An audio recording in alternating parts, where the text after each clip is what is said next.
আয়ুষ্মান ভারতের কার্ডটিতে আপনারা নিজেরা নিজেদের নাম নথিভুক্ত করতে পারবেন।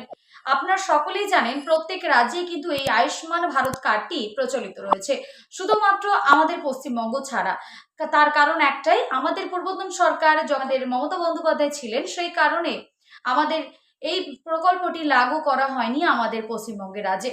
এবং আপনারা সকলেই জানেন যে নতুনভাবে যেহেতু আমাদের সরকার গঠন হয়েছে, তাই এই আয়ুষ্মান ভারতের কার্ডটি আমাদের এই রাজ্যেও আসতে চলেছে।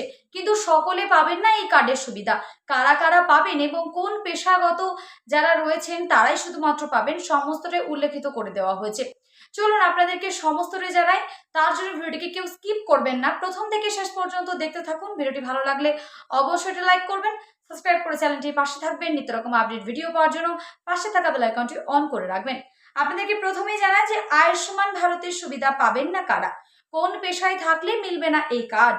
কারণ মমতা বন্দ্যোপাধ্যায় সরকারের আমলে বাংলায় আয়ুষ্মান ভারত যে প্রকল্পটি চালু হয়নি, বদলে রাজ্যবাসীর জন্য স্বাস্থ্যসাথী যে নামে একটি স্বাস্থ্য বীমা প্রকল্প চালু করেছিলেন মমতা বন্দ্যোপাধ্যায়।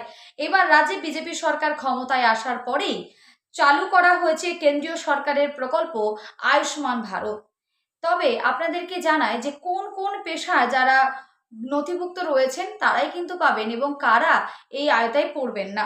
ইতিমধ্যে রাজ্যবাসীর কাছে ওই প্রকল্পের আবেদনের সুযোগ খুলে দেওয়া হয়েছে, কিন্তু প্রত্যেক বাসিন্দা এই প্রকল্পের সুযোগ সুবিধা পাবেন না।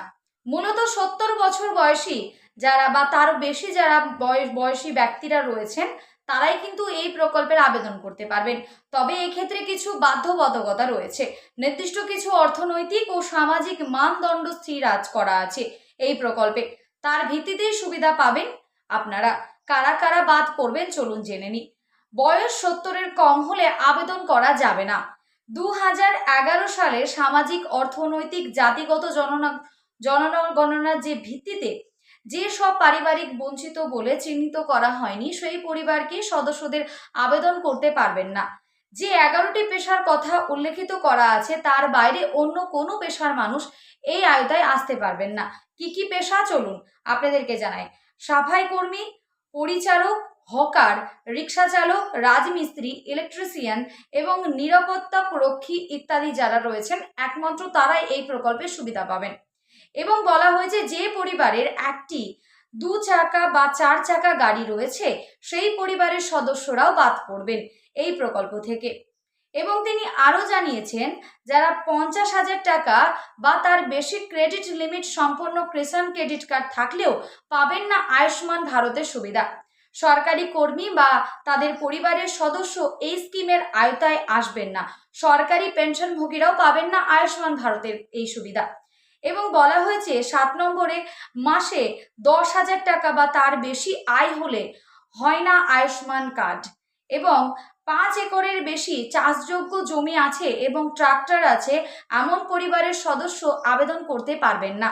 উল্লেখ্য যারা আয়ুষ্মান ভারতের প্রকল্পের সুবিধা পাবেন না তাদের জন্য নতুন স্বাস্থ্য বীমার কথাও বলা হয়েছে বা ঘোষণা করেছেন আমাদের মুখ্যমন্ত্রী শুভেন্দু অধিকারী। মুখ্যমন্ত্রীর স্বাস্থ্য বীমা প্রকল্প চালু করার সিদ্ধান্ত নিয়েছে রাজ্য সরকার। সেই ক্ষেত্রে আয়ুষ্মান ভারতের মতোই 5 লক্ষ টাকা পর্যন্ত ক্যাশলেস চিকিৎসা করতে পারবেন। এবং আপনাদেরকে আরো জানাবো কি কি বলা হয়েছে। আপনাদের সমস্তটাই দেখতে পেলেন যে 11টি পেশায় নথিভুক্ত রয়েছে, তবে 11টির মধ্যে সমস্ত তো বলতে পারলাম না, বেশ কিছু আপনাদেরকে বললাম। তবে আরও একটি ভিডিও আপনাদের সামনে আমি নিয়ে আসবো যেখানে প্রত্যেকটা 11টি পেশার নাম আমি উল্লেখ করে দেব।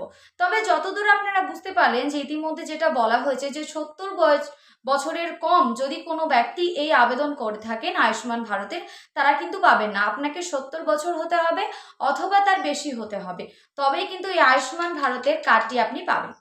এবার বলা হয়েছে যে এই আয়ুষ্মান ভারতের যে সুযোগটি রয়েছে সেখানে কিন্তু বেশ কিছু আয় নিধি বেঁধে দেওয়া হয়েছে। সেই নিধিগুলো আপনাদেরকে জানালাম। যে বিশেষ যে নিষেধাজ্ঞাগুলো ছিল সেগুলো সমস্তটাই আপনাদেরকে মানতে হবে।